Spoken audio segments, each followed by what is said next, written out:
welcome back to my channel. My name is Brittany Bundles, and today is our Sunday Chit Chat Q&A video. If you are new to this channel, on Sundays I read through questions via DMs, comments, text messages, emails. I choose one topic to go over and elaborate on. So if you are interested, be sure to give this video a big thumbs up. Please make sure that you are subscribed, and let's get right into the video. So today, the question that I'm going to be answering, in my opinion, of course, is should I DM people to promote my products? I did get this question via text message, so I appreciate you for sending it over. I think it's a really good question to ask. Like always, I always say this in my videos for, a disclosure that these are my opinions. This is my recommendation, my advice. You don't have to take it. Everyone is free to decide what they want to do, and, free to kind of tailor, the tactics and the practices that you implement in your life for your business. And so I just wanted to kind of put that out there. But this is how I feel.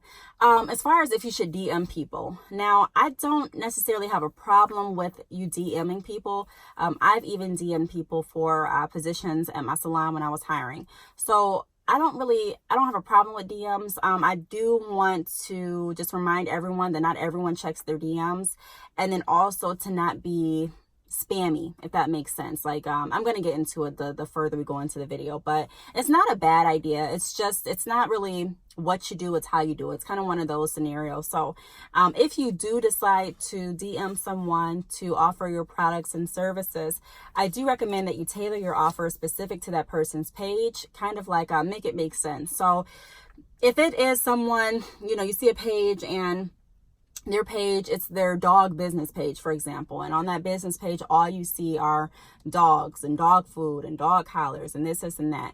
If you are going to reach out to that person, you want to make sure that you can tailor it to that page. So a product that you have that would be helpful based on what you saw on their page, or a service that would be helpful based on what you saw on their page. Now, just because they're selling dogs doesn't mean that you can't help. But if you don't feel at this point confident enough in any of your services or products that you are going to be able to make a relation or actually provide value to this person's page, I wouldn't just reach out. Not saying that you can't provide value, not saying that, there's nothing there that you can do. I'm just saying that make it make sense. Review the page before you go out and submit your offer. Because one of the things that I can say I receive a lot, and I'm sure a lot of you receive too, is kind of like spammy DMs. Like, people are just sending you messages like, hey, I'm the owner of such and such company, and I specialize in this wonderful what can I say as an example? This wonderful pimple popping machine. And I just wanted to let you know that our rates are this, our rates are that, and this and that. So not saying that I wouldn't be interested in a pimple popping machine, not saying that they reached out to the wrong person. I'm just saying that it's kind of like a spam offer. Like, it's just telling me you got this company and it's here if I wanted to search for it, but it's really not telling me why I should work with you. It's really not giving me any information pertaining to my page that would prompt me to, moving forward. So for example, like when I did the earpod case review, when I got the email, was based off another video that I did on the AirPod. So it was kind of tailored to, okay, hey, we're reaching out to you because we liked the last video you did on this product, and this is why I think the AirPod case would be beneficial to you, because you already have the AirPods and you explained in the video that you feel this way. It was tailored in a way that made me kind of stop and read more about the offer. So you don't want it to be something where someone just gets, they're so tired of just receiving spammy DMs and they block you, or they just delete it without even reading it. You want to make sure that it grabs their attention. What's something of value to them? And that could be, pretty difficult to do if all you're looking at is the pictures and, maybe the link in their bio and things like that. But that's what I'm saying. I'm not saying that everyone should reach out for DMs. I'm just saying if you are going to do it, then it's a tricky thing to do, because like I said, there's so many people that just get spam DMs that really won't read them. And so you don't ever want to make it seem like you're just a spamming company, that you're just desperate for sales, you're just desperate for orders, you're just going to reach out to anyone. And this is what you saw in their page or in their photos or in their links that prompted you to reach out. The second tip that I have is don't bombard. So it kind of goes hand in hand with don't be too spammy. spammy. Don't bombard. Sometimes even on my Instagram, I'll get a company that DM me and I wouldn't be interested in the product, or maybe I just didn't see the DM, or maybe I just, saw that it was like a offer for something that I wasn't too interested at that moment. So I was like, you know what, I'm going to come back to it later on. And before I can even come back to it, there's another DM. There's like, hey, did you get it? Hey, did you see this? Hey, I'm offering this. Hey, do you want to try this? And it's like, it just keeps bombarding. That's another way to quickly get people turned off from your services and your offers. When people aren't really anticipating on being sold or offered a product, you do have to come in it. I don't want to say have to, but in my experience, coming into the conversation in a more conversational way versus a salesy pitch way, in my opinion, it makes the transaction go smooth. Even if they say no, it's still a better chance that they'll actually hear you out and listen to what you have to say and kind of retain some of the information that you offered, opposed to just saying no, like, don't DM me again. No, I'm not interested, in blocking you. So you want to be cautious of that. Just keep in mind that everyone is getting solicited offers all the time. Everyone is receiving, different perks and sales from different companies all the time. And you just don't want to fit into that pipeline of just, oh, here's another email of someone trying to sell me something. You want it to stand out. So a way to not do that is don't bombard. The third tip I have is allow them to respond and be okay with rejection or being ignored. Even when I wasn't running my business, when I was just in sales, one of the things that I had to come to terms with is if you are selling a product or a service, you have to be okay with hearing no. Now, of course, I'm going to make some more videos about overcoming the objections and, some ways that you can actually close the sale.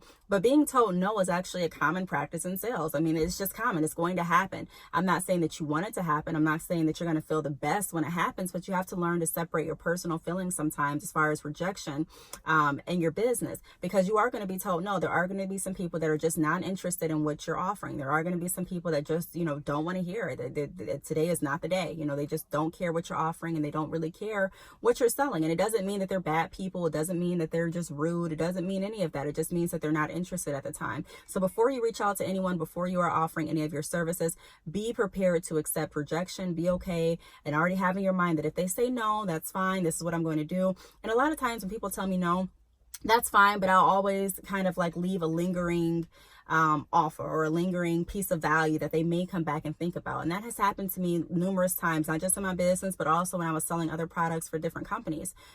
Always be professional, always be polite, and still, let them know, hey, I completely understand. I respect that you're not interested at this point. Thank you for getting back to me. I appreciate that. I know I assume you're pretty busy. But what I do want to say is, this service has helped many people. They have found value in it. I have, been able to partner with different women and different men to increase their financial stability. And so I completely respect that this is not the time for you, but if you ever do come to a time in your life when you are interested in maybe increasing your financial stability through hair extensions, then feel free to reach out to me. Something like that. It's not, too bombarding. It's not like, why didn't you take it? Huh? You're crazy for not taking it. Well, everyone else took it, so you're the only one. It's not like that. It's just like, okay, I understand. I respect what you're saying, but here, just lay that out and walk away. Now, the fourth tip that I have is relook over your page before you send the message. So one of the things that can stop a company or a person from wanting to work with you is, you sending a DM and them going back to your page to see who you are, what you represent, and your page not be put together. I mean, either you don't have any pictures because you deleted everything and you're working on revamping your Instagram page, or maybe you have some pictures on there, but the pictures that you have are really, really offensive, or, just it doesn't really represent you and your brand well. You want to make sure that you have your ducks in a row as well when you're reaching out to people. That's one of the, I don't want to say one of the worst things, but kind of in my opinion, it may be, you actually offering to help someone or offering to sell someone something, and they go back and they look at your page like, huh? So make sure that your presence is where you want it to be. It does not have to be perfect. I think a lot of times we get wrapped up in just trying to make sure everything is perfect, and that really stunts our growth, in my opinion, because we overanalyze a lot of things, and we're too hard on ourselves a lot of times. So I'm not saying that it has to be perfect. I'm not perfect on Instagram. I'm still, trying to tweak my post and figure out how I can make my page look more professional and more clean and more concise and get more followers and likes and all of, the whole nine. I'm still working on that. But at the same time, I do make sure that everything looks presentable. Everything is to my liking. Everything looks as professional as I want it to look before I reach out to someone else, if I am going to reach out to someone. So keep that in mind. And if you all want to follow me on my Instagram page, I would definitely appreciate it.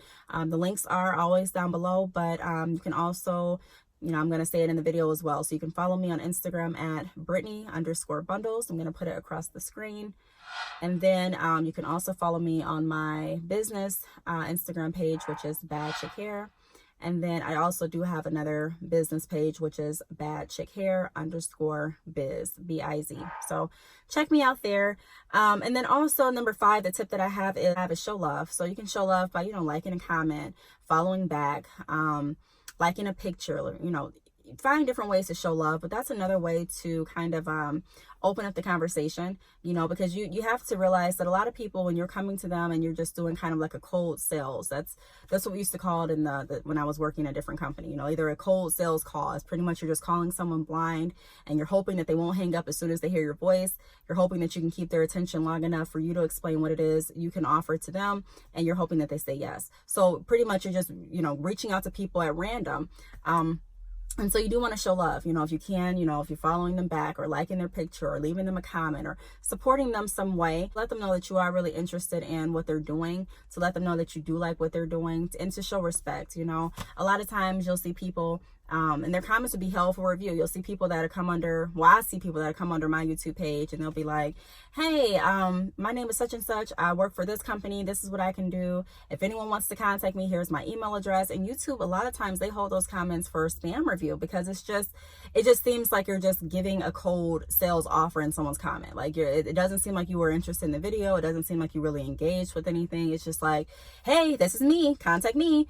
And, a lot of people can take offense to that. So be cautious of how you do it. Like I said in the beginning, it's not really what you do, but it is about how you do it. And with sales, there's definitely a right and wrong way. So just keep that in mind. If you have any questions, feel free to leave them down below. Thank you so much for watching, and I will see you all in my next video. Bye.